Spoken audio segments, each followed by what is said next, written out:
Have you ever lost dressed to impress and wished you could just kill everyone? My outfit was slain! Well, what if I told you that there was a Roblox feature that let you do that under very niche circumstances? Do you remember Roblox gear? No, you don't. You're a normal functioning member of society. That's why I'm going to tell you all about it. I'm Breadian, the guy who talks about niche Roblox games. This is my job now. Anyways, gear was a customization feature added to Roblox in 2009 that was very similar to the hats and clothes that you wear today. Just like how you can wear a hat in any game, now you can bring a little fun tool to every game. This feature was pretty cool. I mean, you can play music, you can drink some soda, you can play tic-tac-toe with your friends, you can challenge them to a hot dog eating contest. Why isn't this feature around today? Oh, what's this? A gun.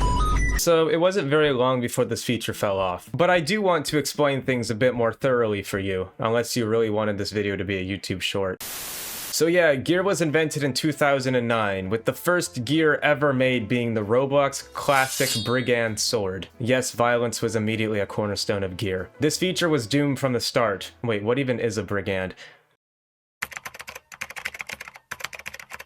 A member of a gang that ambushes and robs people in forests and mountains. Okay, perfect. But besides the swords and stuff, gear started out pretty nice and quaint. You had I Has Cheeseburger, you had the pizza, the bubble gum, the Bloxy Cola. It was beautiful. But you also had stuff like the R80, which was this firecracker, except it made this giant explosion that could break the map. And then you had the linked sword and the unholy subspace trip mine. Another cherry. Oh, come on, one more. In order to prevent games from getting destroyed every day, gears were strategically segregated into separate classes, with the offensive ones being ranged, power-up, melee, and explosive, and the other ones just normal stuff like transportation or musical instruments. This system was effective at making sure you could still use gear in a game, you just couldn't bring the crazy stuff that could kill people. Seems simple enough.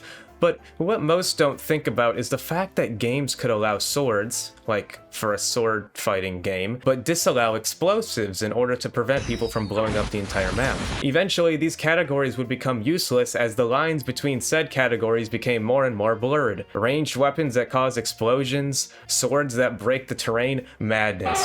When I was younger, I was a free-to-play player. Robux can only be acquired by trading 17 tickets or something, and you only got 10 tickets a day, so yeah, gear was basically out of the question. Except one day in January 2014, when Roblox released the Cloud9 Snowball Cannon for 1 ticket. This was literally a reskin of the Snowball Cannon gear, except it was textured to promote Disney's movie, Cloud9. I know absolutely nothing about this movie, except I remember the quote, "You have to let me compete in fire and ice." Actually, let me do... What the fuck?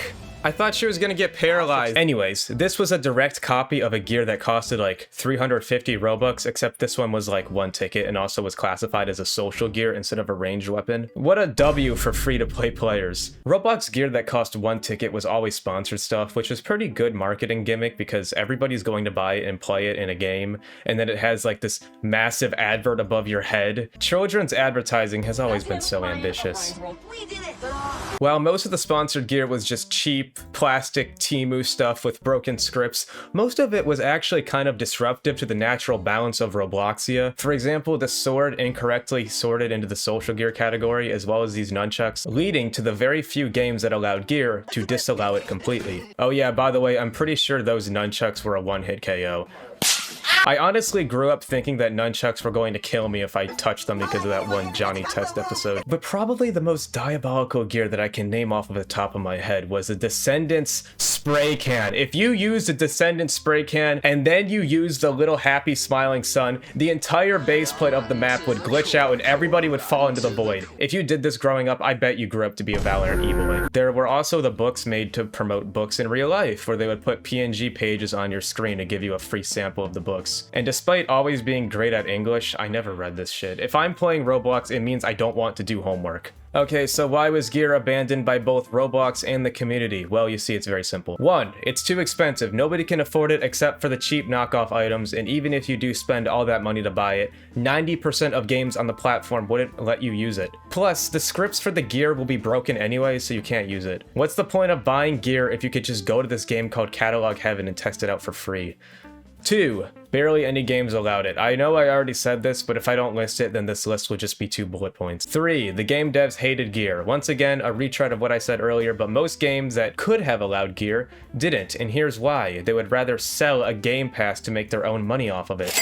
Like, in case you didn't know, the boombox started out as a gear, but then every murder mystery clone decided to sell a boombox game pass for 500 plus Robux. Every developer did this. It needs to be put in a room with a pile of Robux in the middle and have them fight for it on the floor. I don't forgive you people. Also, as the years progressed, the gear scripting broke and Roblox didn't bother fixing it because fixing it wouldn't bring them more money, so logically it makes no sense to do so. Which is kind of annoying for the people who own limited gears that cost a lot of doubloons. Are you telling me that if I buy something for thousands of dollars, just for it to break after a few years? The whole point of the virtual world is to get away from real life. Gear is just kind of obsolete in every way. When Roblox introduced R15, they didn't bother optimizing it for the existing gear system, so now when you equip gear on your avatar, you just snap into the R6 position for 80% of gears. Literally every feature of gear was becoming useless. Certain gears, specifically the World War II era guns, were restricted to 13 plus users only, even though Phantom Force is what's constantly on the front page. I have a friend that isn't that great of a friend to me now, and back in 2020, he made me get on Phantom Forces so I could go AFK while he killed me to increase his KD. He actively denies it to this day. Not surprising. After all, you're such an unpleasant person. It's only a character for you. The only gears that were restricted to 13 plus from my memory were the guns and also this treasure chest that, when used, would steal another player's entire inventory. This was quickly banned on Catalog Heaven, along with other popular gears. Basically, if a piece of gear was too popular, Catalog Heaven would ban it, and then you'd have to buy this expensive fucking game pass just to use it. Keep in mind that if you actually own this gear in Roblox, you weren't allowed to use it in Catalog Heaven. That always irritated me as a child. Now I grew up to make fun of Weird Strict Dad's monetization. Oh yeah, by the way, even though the treasure chest was rated 13 plus, you could only access it if you got the full bundle, which was redeemable through a gift card. The bundle itself was not rated 13 plus, so yeah, what was the point of that? Just to use the feature that you forgot existed? In 2020, the 13 plus requirement for the gun gears were removed, which makes sense because there's so many FPS games now. Then the guns broke a few years afterwards, so yeah, what was the point of that? Another gear I ended up dropping 8k Robux on was the Dozens of Dinosaurs gear, where your character tosses a grenade that spawns a bunch of dinosaurs around you. I bought this when gear was already on the decline, purely because I wanted it to get that cool effect where it envelops your avatar, like in games like Ozzy Pig's Hunger Games. Then the gear broke, so yeah, now it's just something to equip on your avatar. But even then, now, if you really want a really big, funny avatar, you can just use those UGC items. Gear is pointless. The last gear to ever be released was the Egg Phone for the 2020 Egg Hunt. And guess what? 99% of the games didn't actually let you use the Egg Phone. And I mean, it wasn't even that good of a gear. It was just a model of a phone that you could put a PNG of your mission with some text on the screen. But come on, game developers. You got asked to be in a Roblox sponsored event. Can you at least try with some effort? Alright, I'm ending this video here. Subscribe and turn on notifications if you want. It's been 4 years. Nobody fucking subscribes anyways. What's the point? Bye.